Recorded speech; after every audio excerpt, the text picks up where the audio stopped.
So I've done a bit sort of as an actor, fucking actor. You know, if you've seen any of the fucking ads I've been in, you wouldn't. I wasn't an actor. I was human scenery. You know what I mean? But yes, I've done a bit of that.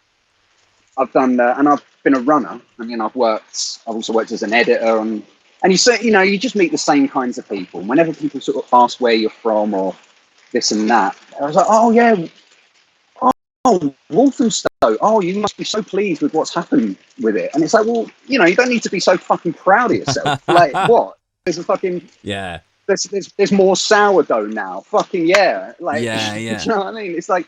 But then it like, and it's is it not that sounds sort of quite white savior like complex. It's a bit like, aren't you? You must be so happy with what people like me have done with your neighbourhood.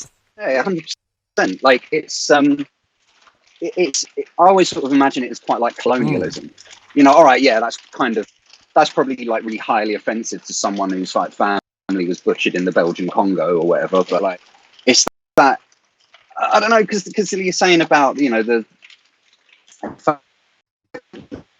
got this like savior complex, and you know, not to get too fucking or whatever, but a lot of these people are very kind of left wing. I mean, I am, but like a lot of these people are very left wing, very woke, and it's like, but at the same time, you're so proud of yourself to kind of move into a working class or sort of very diverse area.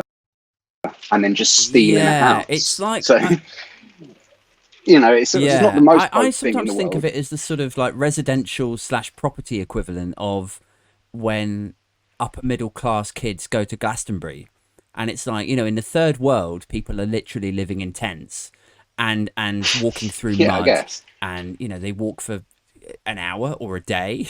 Or 2 days to get some fresh water, and it's kind of like the same in like a Glastonbury kind of setting, but in Glastonbury it's like a novelty. It's like, oh my god, like wouldn't this be crazy if we actually lived like this, Hugo?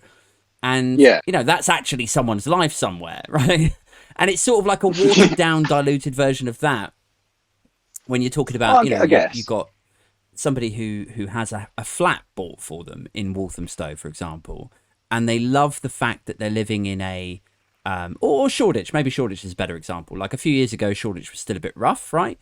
And then somebody bought their son a nice flat, and the son really liked the fact that it was a bit edgy and a bit dirty, and there was graffiti and there was a little bit of crime, and you know, it's like, well, wouldn't it be amazing if we actually lived here? But they know that they fucking don't, because they know they're just in that flat for like 5 years while it gains capital growth, and then they fuck off back to Mayfair or wherever it is that they're from. Yeah, and then that flat is inevitably rented at a fucking ridiculous rate that's much higher than it would have been if they'd have just stayed the fuck at home rather than having their little fucking safari park experience. You know, it's like, I don't know, I think it's quite, when people say that, oh, it's so edgy and stuff like that, I think that's sort of almost like, it's almost the equivalent of like having your nose pressed up against the glass at the zoo, just watching the fucking primitive primates. Like, you know, it's sort of, I don't know, there's something, I know what you mean, some, when people say edgy, there's something you can kind of take, like, oh, edgy, oh, you know what I mean? There's a certain context behind saying that something's edgy. I know what you mean. Like, there's a I don't know. I guess it's almost like an appropriation to it, where it's like, I love this place. It's so edgy. And then if you started peeling the onion, you'd eventually get down to the what I suspect is the truth, which is like, isn't it so much fun to be on safari here and see all these plebs out in the wild? Like, that's what it feels like. It's like those fucking idiots who keep going up Everest. You know, you've seen those. I don't know if there's quite a good film I watched the other day, so that's why in my mind. My girlfriend had us watch this documentary about Everest and the Sherpas and stuff.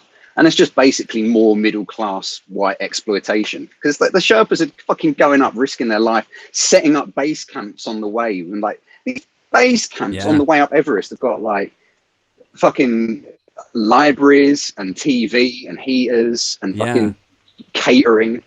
And like, the Sherpas are the ones that are like trekking across ice floes to set all this shit up. And then they go, oh, I had such a great time in Everest, you know, take a selfie. You know, something that stays with them. But fucking, you know, next season, the Sherpas are at it again. Yeah, I know. But then like, here's the weird thing is, I feel like I'm going to be a bit of a hypocrite now, because there's a lot of there's a lot of London where it's been gentrified, and it's been advertised as, oh yeah, this is a real up and coming area, and and I'll go there and there'll be like little cafes and little like craft ale shit and like independent venues spring up and all the shit that that winds you up about, where you're like, oh fuck's sake, like these motherfuckers like move into every neighborhood and then the rents go up and all of that stuff. I really love it.